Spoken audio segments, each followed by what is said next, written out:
அஸ்ஸலாமு அலைக்கும் வரஹ்மத்துல்லாஹி வபரகாத்துஹு. பிஸ்மில்லாஹிர் ரஹ்மானிர் ரஹீம்.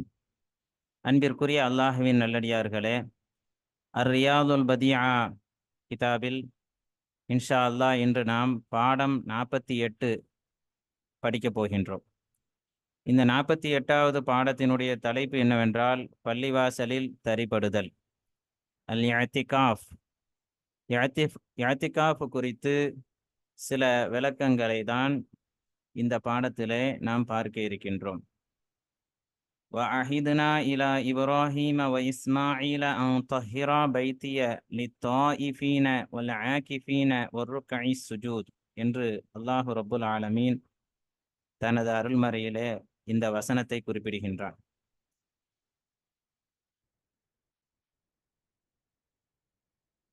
அதாவது புனிதமான கஅபத்துல்லா, அல்லாஹினுடைய இல்லம் எழுப்பப்படுவதற்கான நோக்கங்களை பற்றி கூறும் பொழுது, அன் தஹிரா பைத்திய, என்னுடைய இல்லத்தை நீங்கள் இருவரும் பரிசுத்தப்படுத்த வேண்டும். யாருக்காக?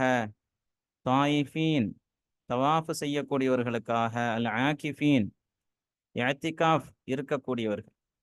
இந்த பள்ளிவாசலில் வணக்கத்தை நோக்கமாக கொண்டு, அல்லாஹுவின் நெருக்கத்தை நோக்கமாக கொண்டு தங்கக்கூடியவர்களுக்கு என்னுடைய இல்லத்தை நீங்கள் பரிசுத்தப்படுத்த வேண்டும் என்று அல்லாஹ் குறிப்பிடுகின்றான். இது இஅ்திகாஃப் என்பது நம்முடைய மார்க்கத்தில் உள்ள ஒரு முக்கியமான ஒரு அமல் என்பதை இந்த வசனம் நமக்கு எடுத்து காட்டுகின்றது. அருமையானவர்களே, இந்த பாடம் 48 பாபுல் இஅ்திகாஃப், அதாவது ரியாதுல் பதிஆ கிதாபில் கிதாபு ஸியாம் என்ற அந்த தொகுப்பில் தொடர்ந்து வரக்கூடிய ஒரு பாடம். அதுவும் கிதாபு ஸியாமுடைய இறுதியான ஒரு பாடம்தான் இந்த பாபுல் இஅ்திகாஃப் என்பது. இஅ்திகாஃப் என்றால் பள்ளிவாசலில் தரிபடுதல் என்பது அதனுடைய பொருளாக இருக்கின்றது. அருமையானவர்களே, நம்ம இந்த பாடம் 48 சில விஷயங்களை நாம் பார்க்க போகின்றோம். முதலாவது என்னவென்றால், நோன்புடைய பாடத்துடன் இஅ்திகாஃபுடைய பாடம் சேர்க்கப்பட்டதன் காரணம் என்ன? நம்ம கிதாபு ஸியாம் நோன்புடைய பாடம் தான் படிச்சுட்டு வரோம். திடீர்ந்தாக்கில் பள்ளிவாசலில் தரிபடுதல், பள்ளிவாசலில் தங்குதல் அப்படின்னு ஒரு பாடம் வருது அப்படின்னா அதுக்கு என்ன காரணம்? இதை நம்ம தெரிஞ்சுட்டு இன்ஷா அல்லாஹ் அடுத்து நம்ம இந்த பாடத்தில் நாம் படிக்க இருப்பவை என்னென்ன என்பதை பற்றியும் நாம் தெரிய போகிறோம். இந்த பாடத்தில் நம்ம படிக்க வேண்டிய விஷயங்கள், இஅ்திகாஃப் என்றால் என்ன, அதனுடைய குறைந்த அளவு என்ன, குறிப்பாக இஅ்திகாஃப் எப்பொழுது இருப்பது ரொம்ப சிறப்பிற்குரியது, இன்னும் இஅ்திகாஃபை முறிக்கக்கூடியவைகள் எவை, இது போன்ற விளக்கங்களை தான் நம்ம இந்த பாடத்தில் நம்ம பார்க்க போகிறோம். கூடுதல் தகவல்களாக இன்ஷா அல்லாஹ் இந்த பாடத்தை படித்துவிட்டு இஅ்திகாஃப் குறித்து இன்னும் சில கூடுதல் தகவல்களையும் நாம் பார்க்கலாம். ஹைர். முதல் விஷயம், அதாவது நோன்புடைய பாடத்துடன் இஅ்திகாஃபுடைய இந்த பாடம் சேர்க்கப்பட்டதின் காரணம் என்ன என்றால், இஅ்திகாஃபுக்கும் ரமதானுக்கும் ரொம்ப நெருக்கமான ஒரு தொடர்பு இருக்கிறது. அதே போல ரமதான் என்றாலே நோன்புதான். அப்ப இஅ்திகாஃபுக்கும் நோன்புக்கும் ஏதோ ஒரு விதத்தில் ஒரு சம்பந்தம் இருக்கிறது என்பதை நம்மால் புரிந்து கொள்ள முடிகின்றது. முக்கியமாக ரமலான்ல லைலத்துல் கத்ர் இருக்கு. மிகவும் கண்ணியமான ஒரு இரவு அந்த ரமலானுடைய மாதத்தில் தான் இருக்கிறது. அதை பற்றி அல்லாஹு ரப்புல் ஆலமீன் தனது அருள்மறையிலே குறிப்பிடுகின்ற பொழுது ஹைரும் மின் அல்ஃபி ஷஹர் என்று அல்லாஹ் குறிப்பிடுகின்றான். லைலத்துல் கத்ர் இல்லாத 1000 மாதங்களை விட அந்த ஒரு கத்ருடைய அந்த இரவு ரொம்ப சிறந்ததாக இருக்கிறது. அல் அமலு ஃபீஹா ஹைரும் மினல் அமலி ஃபி அல்ஃபி ஷஹரின் லைஸ ஃபீஹா லைலத்துல் கத்ரி. அப்ப இந்த இரவுல அமல் செய்யறது இருக்குதே, எந்த இரவுகளில் லைலத்துல் கத்ர் இல்லையோ அப்படி எந்த மாதங்களில் 1000 மாதங்களில் லைலத்துல் கதிர் என்ற இரவு இல்லையோ, அப்படி 1000 மாதங்கள் அமல் செய்யறதை விட இந்த ஒரு இரவுல இருந்து அமல் செய்யறது ரொம்ப சிறப்பிற்குரியது என்பதை நம்மால் புரிந்து கொள்ள முடிகிறது. லைலத்துல் கதிருடைய இரவு, மன் காம லைலத்தல் கதிரி ஈமானன் வஹ்திசாபன் குஃபிர லஹு மா தகத்தம மின் தம்பிஹி என்றும் நபிகள் நாயகம் ஸல்லல்லாஹு அலைஹி வஸல்லம் அவர்கள் கூறியுள்ளார்கள்.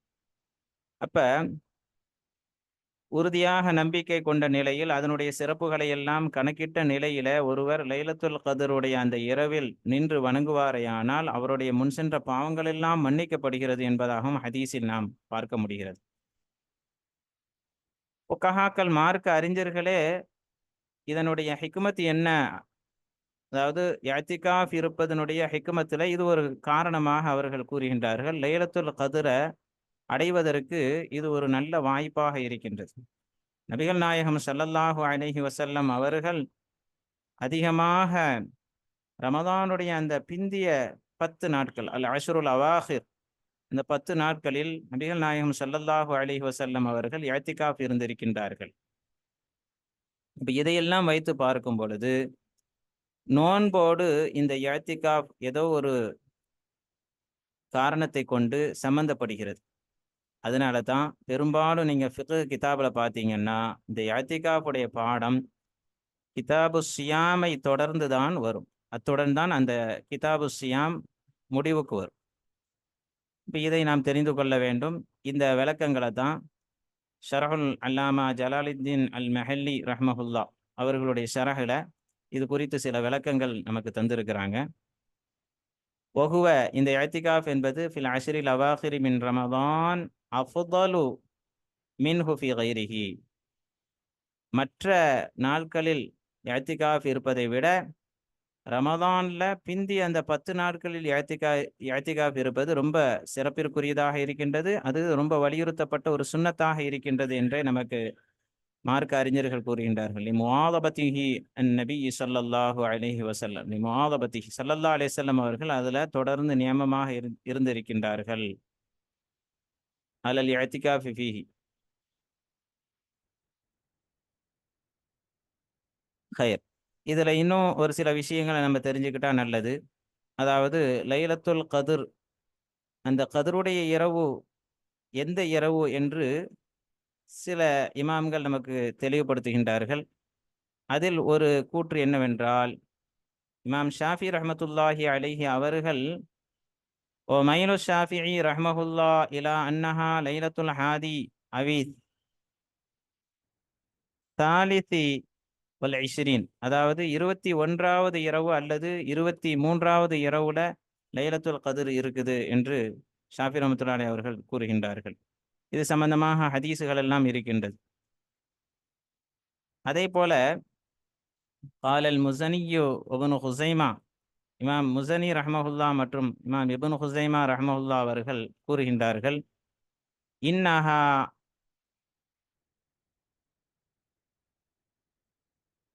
தன்தகிலு குல்ல சனத்தின் இலா லைலத்தின், அதாவது ஒவ்வொரு ஆண்டும் ஒவ்வொரு இரவுக்கு அது மாறிக்கொண்டே இருக்கும் என்று அவர்கள் கூறுகின்றார்கள். ஏன்னா சில ஹதீஸ்களை பார்க்கும் பொழுது இந்த இரவு என்று தெரிகிறது. அப்போ ஒவ்வொரு ஆண்டும் அது மாறுபடுகிறது. ரவுதாவில் கூறுகின்றார்கள், ரவுதாவுடைய ஆசிரியர் ஒஹுவ கவியுன், இதுதான் சரியான கூற்றாக இருக்கின்றது. இமாம் முஸனி, இமாம் இப்னு ஹுஸைமா ரஹ்மஹுல்லா அவர்கள் கூறிய இந்த கூற்று சரியான கூற்றாக இருக்கின்றது. ஆனால் ஷாஃபி ரஹ்மத்துல்லாஹி அலைஹி அவர்களுடைய கூற்று என்ன அப்படின்னா, அன்னஹா தல்சமு லைலத்தன் பி ஐனிஹா, அதாவது ஒரு இரவுல அவர் உறுதியாக கண்டு கொண்டார் என்றால் அதே இரவுதான் அடுத்தடுத்து வரக்கூடிய வருடங்களிலும் இருக்கும். அது ஒவ்வொரு வருஷமும் என்ன செய்யாது, அப்படி மாறுபடாது என்ற கூற்றே ஷாஃபி ரஹ்மத்துல்லாஹி அவர்களுடைய மதுஹபாக இருக்கின்றது. ஹைர். மொத்தத்தில் நம்ம இந்த இடத்துல நோன்புடைய பாடத்துக்கும் இஅ்திகாஃபுக்கும் ஒரு நெருக்கமான ஒரு தொடர்பு இருக்கிறது என்பதை நாம் இங்கே புரிந்து கொண்டோம். இப்பொழுது வாருங்கள் நாம் பாடத்திற்கு செல்லலாம்.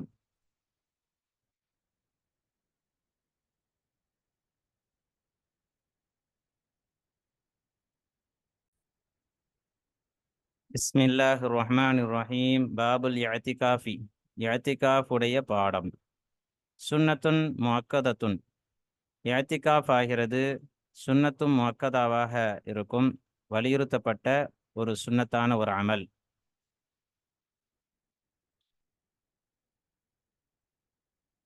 வலா யஸிஹு இல்லா ஃபில் மஸ்ஜிதி பின் நிய்யதி. இஅ்திகாஃப் நிய்யத்தை கொண்டு பள்ளிவாசலிலேயே தவிர அது சரியாகாது. அப்ப பள்ளிவாசல்ல தான் இஅ்திகாஃப் இருக்கணும். அதுவும் இஅ்திகாஃப் இருக்கிறேன் என்ற அந்த நாட்டத்துடன் தான் இஅ்திகாஃப் இருக்க வேண்டும் என்பதை நாம் இங்கே புரிந்து கொள்ள முடிகிறது. வஅகல்லுஹு லஹலத்துன் தஸீது அலா துமானீனத்தி ஸ்ஸலா. இஅ்திகாஃப்ல குறைந்த அளவாகிறது. அகல் என்றால் குறைந்த அளவு, லஹலத்துன் சில மணி நேரம், சில வினாடிகள். லஹதா என்றால் சில வினாடி, வினாடிக்கு சொல்லப்படும். தஸீது அலா துமானீனத்தி ஸ்ஸலா, தொழுகையின் தொமானீனத், தொழுகையில் அங்க அவயங்களின் அமைதிப்படுத்துதல். அதாவது ஒவ்வொரு செயல்களையும் அமைதியான முறையில செய்யணும் என்பது தொழுகையினுடைய ருக்குனாக ஆகும். அப்போ அந்த அமைதிப்படுத்துதலுக்கு எவ்வளவு நேரம் ஆகுமோ அதை விட கொஞ்சம் அதிகப்படியாக இந்த நேரம் ஏற்படும். தொழுகையில் அங்க அவயங்களை அமைதிப்படுத்துவதனுடைய நேரத்தை விட அதிகமாக உள்ள லஹதாதான் இஅ்திகாஃப்ல குறைந்த ஒரு நேர அளவாகும். அப்ப தொமானீனத்துக்கு எவ்வளவு நேரம் எடுக்கும்? அதுக்கு நம்ம அளவுகள்லாம் படிச்சிருக்கிறோம். உதாரணமாக குறைந்தபட்சம் சுபஹானல்லாஹ், ஒரு ஒரு நிலையில இருந்து இன்னொரு நிலைக்கு போகும் பொழுது அந்த நிலையில இருந்து நிதானமாக சுபஹானல்லாஹ் என்று சொல்வதற்கு எவ்வளவு நேரம் எடுக்கும்? அப்ப அந்த அளவுக்குள்ள ஒரு நேரம். அதை விட இதனுடைய நேரம் கொஞ்சம் அதிகமாகும். இதுதான் இஅ்திகாஃப்ல குறைந்த ஒரு நேரம். வதுத்லபு அல் முவாதபத்து அலைஹி குல்லமா தகலல் மஸ்ஜித. பள்ளிவாசலில் நுழையும் பொழுதெல்லாம் இந்த இஅ்திகாஃபின் மீது நியமமாக இருப்பதை தேடப்படும். அதாவது எப்பொழுதெல்லாம் பள்ளிவாசலுக்குள்ள நம்ம போறோமோ அப்பொழுதெல்லாம் இஅ்திகாஃப் உடைய நியத் வச்சிடணும். நவைத்துல் இஅ்திகாஃப, இஅ்திகாஃபை நான் நாடிவிட்டேன், நான் இஅ்திகாஃப் இருக்கிறேன், அல்லாஹ்வினுடைய பள்ளியில் நான் தரித்து இருக்கிறேன், நான் தங்குகின்றேன் அப்படின்னு சொல்லி என்ன செய்யணும்? நியத் வைக்கணும். மனசுல அந்த நாட்டத்தை கொண்டு வரணும். அதுல நியமமாக இருக்க வேண்டும். ஹுசூசன் குறிப்பாக ஃபீ ரமதான், ரமதானுடைய மாதத்துல இந்த அமலை நாம் செய்வது ஒரு முக்கியமான ஒரு சுன்னத். அதிலும் ஒஃபில் அஷ்ரில் அவாஹிரி மின்ஹு அஃதலு, அந்த ரமதானிலிருந்து பிந்திய 10 நாட்களில், பிந்திய 10 நாட்களில் இந்த இஅ்திகாஃபின் மீது நியமமாக இருப்பது ரொம்ப சிறப்பிற்குரியதாக ஆகும். லி தொலபி லைலத்தில் கத்ரி, கத்ருடைய கண்ணியமான அந்த இரவை தேடுவதற்காக. ஹைர். இங்க இருந்து இஅ்திகாஃபை முறிக்கக்கூடிய செயல்கள் என்னென்ன? இஅ்திகாஃபுடைய பாடத்தை நூல் ஆசிரியர் அவர்கள் ரொம்ப சுருக்கமாக கொண்டு வந்திருக்கிறாங்க. ஆனா அது ரொம்ப அதுல ஆழமான கருத்துக்கள் நிறைய இருக்குது. இன்ஷா அல்லாஹ் முடிந்தால் பின்னாடி நம்ம உங்களுக்கு விளக்கங்கள், முக்கியமான சில விஷயங்கள் விளக்கமாக தரப்படும் பிரசன்டேஷனாக. இங்க இஅ்திகாஃபை முறிக்கக்கூடிய விஷயங்கள் என்னென்ன? ஒ யுப்திலுஹு, இந்த ஹூவுடைய லமீர் இஅ்திகாஃபின் பக்கம் வச்சுக்கொள்ளணும். இஅ்திகாஃபை முறிக்கும் அல் ஜிமாஉ, உடலுறவு கொள்ளுதல், வஸ்ஸுக்ரு, சக்ர் சுக்குர் எப்படினாலும் படிச்சுக்கலாம், போதையாக ஆகுதல், போதையில் இருப்பதும் இஅ்திகாஃபை முறித்துவிடும். அமதன், வேண்டுமென்றே, வேண்டுமென்றே ஜிமா செய்கிறது, அதே போல போதையில் இருப்பது இஅ்திகாஃபை முறிக்கும்.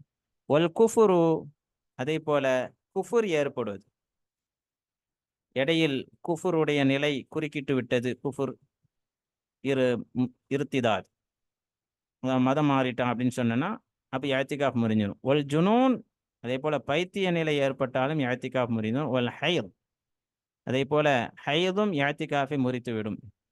இது பெண்கள் சம்பந்தப்பட்டது. நிஃபாசு, அதே போல நிஃபாசும் இஅ்திகாஃபை முறித்துவிடும். பெண்கள் பெண்கள் இஅ்திகாஃப் இருக்கலாமா? பெண்கள் இஅ்திகாஃப் இருக்கணும்னா எங்க வரணும்? இஅ்திகாஃப் பள்ளிவாசல்ல தான் இருக்கணும்னு சொல்லப்பட்டிருக்கு. இதனுடைய விளக்கங்கள், கூடுதல் விளக்கங்கள் எல்லாம் இன்ஷா அல்லாஹ் உங்களுக்கு இந்த பாடத்தினுடைய இறுதியில தரப்படும்.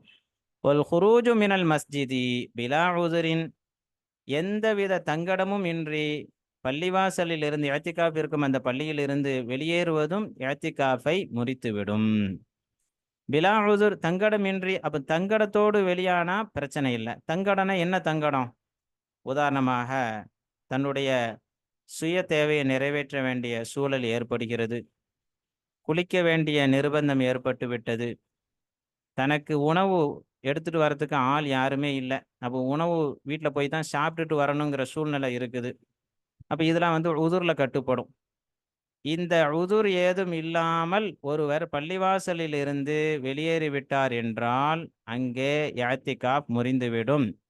இல்லா இதா அத்துலகஹு ஃபின் நியதி, ஆனால் அதே சமயத்தில் தன்னுடைய அந்த நியத்திலே அந்த ஹுரூஜை, பள்ளிவாசலிருந்து வெளியேறுவதை பொதுவாக அவன் நியத்து வைத்து இருந்தாலே தவிர, நியத்து வைக்கும் பொழுதே இஅ்திகாஃபை நாடும் பொழுது எப்படி அப்படின்னா, தனக்கு சில தேவைகள் இருக்கும், அந்த தேவைகளுக்காக வேண்டி நான் வெளியில் சென்று திரும்ப மீண்டு உடனடியாக வந்து விடுவேன், பள்ளிவாசலுக்கு நான் வந்துடுவேன் அப்படின்னே நியத்து வச்சார் அப்படின்னா அவருடைய இஅ்திகாஃப் என்ற அந்த அமல் முறியாது.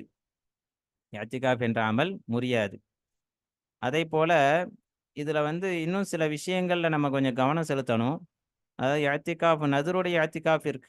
நதுருடைய இஅ்திகாஃபுக்கு அப்படி நியத்தை என்ன செய்ய முடியாது, பொதுவாக வைக்க முடியாது. நீ நான் நேர்ச்சை செய்யும் பொழுது அவர் எப்படி நேர்ச்சை செய்கிறாரு, ஒரு சில காரியத்துக்காக வேண்டி நாடி அல்லாஹ்வுடைய பள்ளியில இஅ்திகாஃப் இருப்பேன் அப்படின்னு நியத்து வைக்கிறார் அப்படின்னு சொன்னோன்னா, அப்போ அதை முழுமையாக நிறைவேற்றணும்.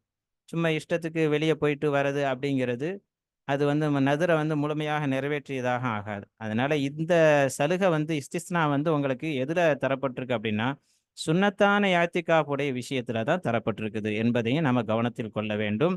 அப்ப ஹரஜ மினல் மஸ்ஜித் ஆசிமன் அலர் ருஜூஇ லஹு, இந்த லஹுடைய லமீர் மஸ்ஜிதின் பக்கம் மீட்டிக்கொள்ளணும். அப்ப அவர் வெளியேறுவார், அந்த பள்ளிவாசல்ல இருந்து வெளியேறுவார். ஆசிமன் அலர் ருஜூஇ லஹு, அந்த பள்ளிவாசலின் பக்கம் மீண்டு வருவதை உறுதி கொண்ட நிலையிலே அந்த பள்ளிவாசல்ல இருந்து அவர் வெளியேறுவார். இப்படி அவர் நியத்து வச்சுக்கிட்டா அப்படி செய்து கொள்ளலாம். ஹைர், அல்ஹம்துலில்லாஹ். இத்துடன் இஅ்திகாஃப் உடைய பாடம் முடிவு பெற்றது. இன்னும் இஅ்திகாஃப் குறித்து சில விளக்கங்களை நாம் தெரிந்து கொள்ளலாம். வாருங்கள்.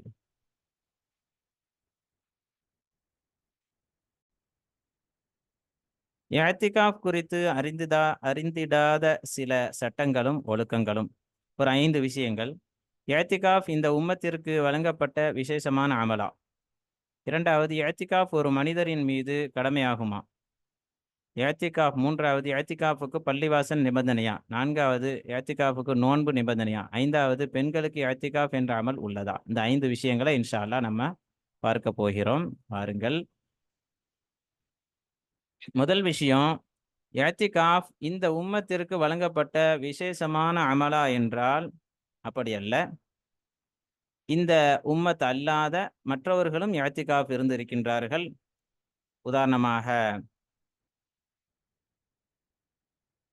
நம்ம சில சம்பவங்கள் ஹதீஸ்கள் மூலமாக கேள்விப்படுகின்றோம். யா ரசூலல்லாஹ், நான் இப்படி ஜாஹிலியா காலத்துல அல்லாஹுடைய பள்ளியில் இஅ்திகாஃப் இருப்பதாக நான் நாடியிருந்தேன். அப்போ ஸல்லல்லாஹு அலைஹி வஸல்லம் அவர்கள் கூறினார்கள், உங்களுடைய அந்த நதுரை நிறைவேற்றுங்க என்று சொன்னாங்க. இந்த மாதிரி ஹதீஸுகள் நம்ம கேள்விப்படுறோம். ஆதாரபூர்வமான கிதாபுகளிலும் இந்த செய்திகள் பதிவு செய்யப்பட்டு இருக்கிறது. ஹைர். அப்ப அறிஞர்கள் கூறுகின்றார்கள், ஹுவ மினஷ் ஷராஇல் கதீமா, பழமையான ஷரியத்தில் இருந்தும் சட்டங்களில் இருந்தும் உள்ள ஒரு அமல்தான் இது. இருந்தாலும் இஅ்திகாஃபிற்கென்று சில வடிவங்கள் கொடுக்கப்பட்டிருக்கு. முஹம்மது ஸல்லல்லாஹு அலைஹி வஸல்லம் அவர்களினுடைய ஷரியத்தில் இஅ்திகாஃப் என்பது எப்படி அப்படிங்கிற ஒரு வடிவங்கள் கொடுக்கப்பட்டிருக்கு. அது இந்த உம்மத்துல மட்டும் செய்யக்கூடிய ஒன்றுதான். நான் உதாரணமாக சூரா தாஹாவுல ஒரு வசனம் இடம்பெறுகிறது. லன் நபரஹ அலைஹி, மூசா அலைஹிஸ்ஸலாம் அவர்களுடைய கூட்டத்தார்கள் கூறினார்கள், அலா இபாதத்தில் இஜில் ஆக்கிஃபின், லன் நபரஹ அலைஹி ஆக்கிஃபின் அப்படின்னு சொல்லி அவங்க சொன்னதாக ஒரு செய்தியை சூரா தாஹாவில் நாம் பார்க்க முடிகிறது. அப்போ இந்த காலங்கன்றை வணக்கத்திற்குரியதாக ஆக்குவதிலேயே நாங்கள் நிலைத்திருப்போம். மூசா அலைஹிஸ்ஸலாம் அவர்கள் வருகின்ற வரை நாங்கள் இதிலேயே தான் நிலைத்திருப்போம். ஆக்கிஃபீன் என்ற வார்த்தை அங்கே பயன்படுத்தப்படுது. அப்போ இந்த தவறான கொள்கையாக இருந்தாலும் அதில் நாங்கள் நிலைத்திருப்போம் அதிலே நாங்கள் தரிபட்டு இருப்போம் அப்படின்னு சொல்லி அவங்க சொல்றாங்க. அதே சமயத்தில் அம்மா கவுனுஹு பில் ஹைஅத்தில் மஹ்சூஸா, இஅ்திகாஃபிற்கென்று ஒரு குறிப்பிட்ட வடிவங்கள், தோற்றங்கள் கொடுக்கப்பட்டது என்பது ஃபலா மானிஅ மின் கௌனிஹி மின் ஹஸாயிஸி ஹாதிஹில் உம்மah, இந்த உம்மத்தினுடைய விசேஷ அம்சங்களிலிருந்தும் உள்ளதுதான் என்பதையும் நாம் புரிந்து கொள்ள வேண்டும். அத்துடன் இங்க இஅ்திகாஃபுக்கு லுகவி அர்த்தத்தையும் நம்ம தெரிஞ்சுக்கிடணும். லுகத்துல அல் இகாமத்து அலல் அம்ரி கைருன் அவ் ஷர்ருன், ஒரு காரியத்துல நிலைத்திருத்தல், அது நல்ல விஷயமாகவும் இருக்கலாம் அல்லது கெட்ட விஷயமாக இருக்கலாம். நம்முடைய ஷரியத்தின் வழக்குல ஹுவல் லுபுசு ஃபில் மஸ்ஜிதி பி நிய்யத்தின், அல்லாஹ்வுடைய பள்ளியில அதனுடைய இஅ்திகாஃபின் நிய்யத்தை கொண்டு தங்குதலுக்கு இஅ்திகாஃப் என்று சொல்லப்படும். அப்போ உங்களுக்கு இந்த விளக்கத்தின் மூலமாக இஅ்திகாஃப் என்பது முன் சென்ற உம்மத்தவர்களுக்கும் இந்த நடைமுறைகள் இருந்திருக்குது என்பதை நம்மால் புரிந்து கொள்ள முடிகிறது. அடுத்து, இஅ்திகாஃப் ஒரு மனிதரின் மீது கடமையாகுமா என்றால், இஅ்திகாஃப் என்பது அசல்ல ஷரியத்துல இஅ்திகாஃப் என்பது சுன்னத். இமாம் நவவி ரஹ்மத்துல்லாஹி அலைஹி அவர்கள் கூறுகின்றார்கள், அல் இஅ்திகாஃபு சுன்னத்துன் பில் இஜ்மா, இஜ்மாவின் அடிப்படையில் இஅ்திகாஃப் என்பது ஒரு சுன்னத்தான ஒரு அமல். வலா யஜிபு இல்லா பின் நத்ரி பில் இஜ்மாஇ, நதுரை கொண்டுதான் ஒரு மனிதனின் மீது இஅ்திகாஃப் வாஜிபாக ஆகும். அதே சமயத்தில் அவர் நதுர் செஞ்சுட்டாரு அப்படின்னு சொன்னா அந்த இஅ்திகாஃப் அவர் மேல அது வாஜிபாக ஆகிவிடும். அதற்கும் ஆதாரம் என்ன? இஜ்மா தான். ஹைர், அடுத்து வாருங்கள்.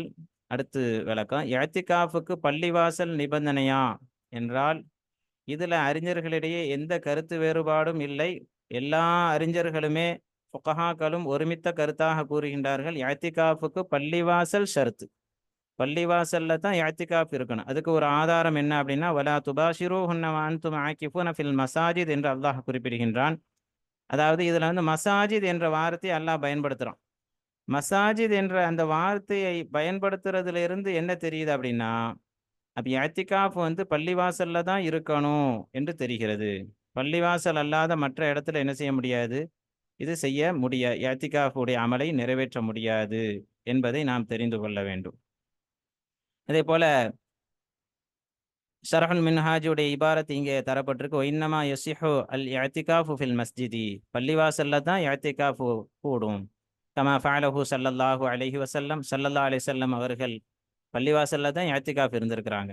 அதே போல வல் ஜாமிஉ அவுலா, அதுலேயும் பள்ளிவாசல்லையும் உங்களுக்கு ஜும்மா நடக்கக்கூடிய அந்த பள்ளிவாசல்ல இஅ்திகாஃப் இருக்கிறது ரொம்ப ஏற்றமானது. ஏன்னா ஜும்மாவிற்காக வேண்டி அல்லா யஹ்தாஜ இலல் குரூஜி லில் ஜும்அத்தி, ஜும்மாவிற்காக வேண்டி வெளியேற வேண்டிய தேவை ஏற்படாமல் இருக்க வேண்டும் என்பதற்காக வேண்டி. அப்போ அந்த அடிப்படையில் பார்க்கும் பொழுது பள்ளிவாசல் தான் இஅ்திகாஃபுக்கு ஷர்த்து, பள்ளிவாசல் நிபந்தனையாக இருக்கிறது என்பதை நம்மால் இங்கே புரிந்து கொள்ள முடிகிறது. ஹைர், அடுத்து வாருங்கள். நோன்பு நிபந்தனையா, இஅ்திகாஃபுக்கு நோன்பு நிபந்தனையா என்றால், அறிஞர்களிடையே கருத்து வேறுபாடுகள் இருந்தாலும் சில இமாம்கள் வலல் ஃபித்ரு, இதுவும் ஷரஹுல் மின்ஹாஜ், மின்ஹாஜுடைய இபாரத், மின்ஹாஜினுடைய ஷரஹ்ல இருக்கக்கூடிய இபாரத் தான். வலல் ஃபித்ரு, அதாவது ஃபித்ரு இஅ்திகாஃபுக்கு இடையூறு தராது. நோன்பு இல்லாமல் ஒருத்தர் இஅ்திகாஃப் இருந்தாலும் அது கூடும். பல் யஸிஹு இஅ்திகாஃபுல் லைலி வஹ்தா, இரவுல மட்டும் ஒருத்தர் இஅ்திகாஃப் இருப்பார் என்றால் அந்த இஅ்திகாஃப் கூடும். வஹுகிய கவுலுன் கதீமுன் இன்னஹு லா யஸிஹு வ இன்னஹு யுஸ்தரத்து, ஆனால் கதீமான சொல்லின்படி, ஷாஃபி ரஹ்மத்துல்லாஹி அலைஹி அவர்களுடைய கதீமான சொல்லின்படி நோன்பை ஷர்த்தாக்கப்படும் என்று கூறுகின்றார்கள். நோன்பை ஷர்த்தாக்கப்படும், நோன்பு வைத்து தான் இஅ்திகாஃப் இருக்கணும். யுஸ்தரத்து ஸௌமு ஃபில் இஅ்திகாஃப், இஅ்திகாஃப்ல நோன்பை ஷர்த்தாக்கப்படும், நோன்பு இன்றி இஅ்திகாஃப் கூடாது என்று கதீமான ஒரு கூற்று இருக்கிறது. அதே சமயத்துல வலவு நதர இஅ்திகாஃப யௌமின் ஹுவ ஃபீஹி ஸாயிமுன், அதாவது ஒரு நாள் இஅ்திகாஃப் இருக்கிறதாக ஒருவர் நேர்ச்சி செய்தார். அதுலேயும் அந்த ஒரு நாள்ல நோன்பு வைத்து இஅ்திகாஃப் இருப்பேன் நேர்ச்சை பண்ணார் அப்படின்னா, அவர் எப்படி நேர்ச்சை பண்ணாரோ அப்படி அதை நிறைவேற்ற வேண்டும். லஸிமஹு அல் இஅ்திகாஃபு யௌம ஸௌமிஹி வலைஸ லஹு இஃப்ராது அஹதிஹிமா, அந்த ரெண்டில் ஒன்றை மட்டும் தனித்து அவர் சொல்வது, அனில் ஆஹரி, மற்றொன்றை விட்டு தனித்து ஒன்றை மட்டும் நிறைவேற்றுவது அவருக்கு ஜாயிஸ் அல்ல. அதே போல இன்னொரு விஷயம், நோன்பு ஏன் ஷர்த் இல்லை அப்படிங்கிறதுக்கு இன்னொரு ஒரு ஆதாரம் இருக்குது. அதாவது இஅ்திகாஃப் என்பது குல்ல வக்த், எல்லா நேரத்திலையும் இஅ்திகாஃப் இருக்கலாம். மினன் நஹாரி, பகல்லையும் இருக்கலாம். வலவு பிலா ஸௌமின், நோன்பு இல்லாமலேயே. அவில் லைலி வஹதஹு, இரவுல மட்டுமே இருக்கிறாந்தாலும் இருக்கலாம். கமா அதாவது இது வந்து ஹாஷியா கல்யூபில உள்ள செய்தி. ஹிலாஃபன் லில் இமாமைனி மாலிக்கின் வ அபி ஹனீஃபத ரஹிமஹுல்லாஹ், இமாம் மாலிக் ரஹ்மத்துல்லாஹி மற்றும் அபு ஹனீஃபா இமாம் அவர்களுக்கு மாற்றமாக. ஏன்னா அவங்க 2 பேரும் என்ன சொல்றாங்க அப்படின்னு சொன்னா, இஅ்திகாஃபுக்கு நோன்பு ஷரத்து அப்படின்னு சொல்றாங்க. லிமா சபத, இதுக்கு என்ன ஆதாரம்? நோன்பு ஏன் ஷரத்து இல்ல அப்படிங்கிறதுக்கு ஒரு ஆதாரம் என்ன அப்படின்னா, லிமா சபத அன்னஹு ஸல்லல்லாஹு அலைஹி வஸல்லம், ஸல்லல்லாஹு அலைஹி வஸல்லம் அவர்கள் இஅ்தகஃபல் அஷ்ரல் உவல மின் ஷவ்வாலின். அதாவது ஒரு ரிவாயத்துல இப்படி வருது, அதாவது ஷவ்வால்ல, ரமதான் முடிந்து ஷவ்வால் முதல் 10 நாட்கள் இஅ்திகாஃப் இருந்தார்கள் என்று செய்தி வருகிறது. ஒஃபீஹி யௌமுல் ஈதி, அவங்க கண்டிப்பா ஷவ்வால் 10 நாள் அப்படின்னா அது முத நாள் என்னது? ஈதுடைய நாள். அப்ப ஈதுடைய நாள்ல கத்அன் உறுதியாக தெரிகிறது நபி ஸல்லல்லாஹு அலைஹி வஸல்லம் அவர்கள் நோன்பு இல்லாம தான் இருந்திருக்காங்க. அப்ப நோன்பு வச்சு தான் இஅ்திகாஃப் இருக்கணும் அப்படின்னு சொன்னனா, நபியுடைய இந்த ஃபிஅல் வந்து எப்படி காட்டுது? நோன்பு இல்லாமலும் இஅ்திகாஃப் இருக்கலாம் என்பதை காட்டுகிறது. வஹுவ லா யக்பலு ஸௌம இத்திஃபாகன், அதாவது ஷவ்வாலுடைய அந்த முத நாள் ஈதுடைய பெருநாளாக இருக்கிறதுனால கண்டிப்பாக அது நோன்பை ஏற்றுக்கொள்ளாது, எல்லோரிடத்திலும் ஒருமித்த கருத்தின் பிரகாரம். ஹைர், அல்ஹம்துலில்லாஹ். அப்ப இந்த இடத்துல நம்ம தெரிய வேண்டியது, இஅ்திகாஃபுக்கு நோன்பு நிபந்தனை அல்ல என்பதை நாம் புரிந்து கொள்ள வேண்டும். ஹைர், அடுத்து வாருங்கள். பெண்களுக்கு இஅ்திகாஃப் என்ற ஒரு அமல் உள்ளதா? அதையும் நம்ம தெரிஞ்சிருவோம். அதாவது பெண்களுக்கு இஅ்திகாஃப் என்ற அமல் ஆண்களுக்கு எப்படி இஅ்திகாஃப் என்ற அமல் சுன்னத்தாக இருக்கிறதோ, அதே போல பெண்களுக்கு இஅ்திகாஃப் என்ற அமல் சுன்னத்து என்பதிலேயும் இமாம்களிடையே எந்த கருத்து வேறுபாடும் இல்லை. ஆனால் அதே சமயத்தில் அவர்கள் இஅ்திகாஃபுடைய அமல பள்ளிவாசல்ல வந்து நிறைவேற்றணுமா, பள்ளிவாசலுக்கு வரலாமா என்பதிலே இமாம்களிடையே பல்வேறுபட்ட கருத்து வேறுபாடுகள் இருக்கிறது. அதுல பேணுதலை பொறுத்து பெரும்பாலும் உள்ள இமாம்கள் அதை தவிர்ப்பது நல்லது என்பதாக பொதுவாகவும் சில அறிஞர்கள் கூறுகின்றார்கள். சில அறிஞர்கள் பள்ளிவாசலுக்கு வருவது, தொழுகைக்காக வருவது யாருக்கெல்லாம் மக்ரூஹாக இருக்கிறதோ, இந்த பெண்களுக்கெல்லாம் மக்ரூஹாக இருக்கிறதோ, அந்த பெண்கள் பள்ளிவாசலுக்கு இஅ்திகாஃப் இருப்பதற்காக பள்ளிக்கு வருவதும் மக்ரூஹாகும் என்று சில அறிஞர்கள் குறிப்பிடுகின்றார்கள். சில அறிஞர்கள் பெண்கள் பள்ளிவாசலுக்கு வராமல் அவர்களுடைய வீட்டிலேயே தொழுகை இடம் அமைத்து இருப்பார்கள். அப்ப அந்த இடத்திலேயே அவர்கள் இஅ்திகாஃப் இருக்கலாம் என்றும் என்ன செய்றாங்க, சில அறிஞர்கள் குறிப்பிடுகின்றார்கள். ஹைர், அது சம்பந்தமாக ஷாஃபி மஸ்லக்கினுடைய சில சட்டத்தை மட்டும் நம்ம இங்க தெரிஞ்சு கொள்ளலாம். வல் ஜதீது அன்னஹு லா யஸிஹு இஅ்திகாஃபுல் மர்அதி ஃபீ மஸ்ஜிதி பைத்திஹா. ஜதீதான கூற்றின்படி தன்னுடைய வீட்டில் உள்ள அந்த பள்ளிவாசல்ல ஒரு பெண்ணு தன்னுடைய வீட்டிலேயே தொழுகிறதுக்காண்டி ஒரு இடத்தை ஒதுக்கி வைத்திருப்பார்கள். அப்ப அந்த அந்த மஸ்ஜிதுல ஒரு பெண் இஅ்திகாஃப் இருப்பது கூடாது. ஓஹுவ, அந்த வீட்டில் உள்ள பள்ளிவாசல்னா என்ன? ஓஹுவல் முஅ்தஸிலுல் முஹய்யஉ லிஸ்ஸலாத்தி, தொழுகைக்காக தனித்து தயாரிக்கப்பட்ட ஒரு இடம். அதுதான் என்னது? மஸ்ஜிதுல் பைத். வல் கதீமு, கதீமான கூற்றின்படி யஸிஹு இஅ்திகாஃபுஹா ஃபீஹி, அந்த மஸ்ஜிது பைத், அதாவது அவளுடைய வீட்டிலேயே உள்ள அந்த தொழுகை இடத்துல இஅ்திகாஃப் இருப்பது கூடும். வஅலா ஹாதா, இந்த கூற்றின்படி பார்த்தால் ஃபஃபி ஸிஹ்ஹத்திஹி லிர்ரஜுலி ஃபி மஸ்ஜிதி பைத்திஹி வஜ்ஹானி. அப்போ இந்த கூற்றின்படி, இந்த கதீமான கூற்றின்படி எடுத்துக்கொண்டால் இங்க இருந்து இன்னொரு ஒரு கருத்து வேறுபாடும் இங்கே வருகிறது.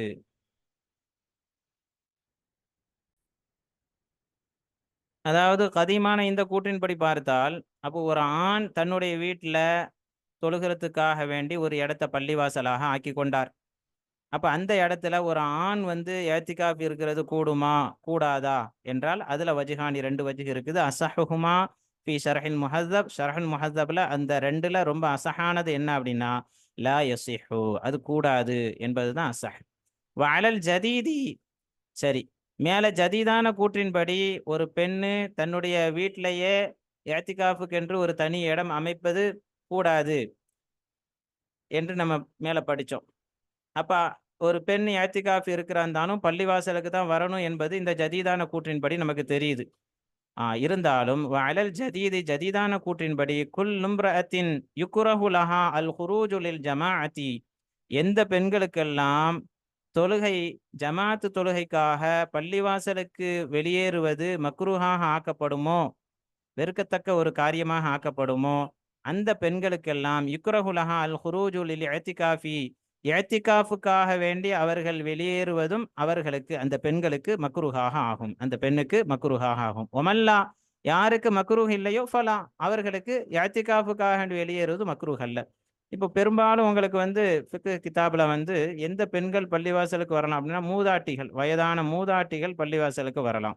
அதேபோல அழகிய தோற்றம் இல்லாத பெண்கள், பார்த்தால் இச்சை ஏற்படாத, தவறான எண்ணங்களை தூண்டாத பெண்கள், இவர்கள் பள்ளிவாசலுக்கு வரது வந்து தடை ஏதும் இல்ல அப்படின்னு சொல்லி தான் என்ன செய்றாங்க, கிதாபுகள்ல பதிவு செய்றாங்க. அப்ப அது மாதிரியான பெண்கள் இஅ்திகாஃபுக்காக வேண்டி பள்ளிக்கு வருவதும் தடை ஏதும் இல்ல, மக்ரூஹ் ஏதும் இல்ல என்பதை நாம் இங்கே புரிந்து கொள்ள முடிகிறது.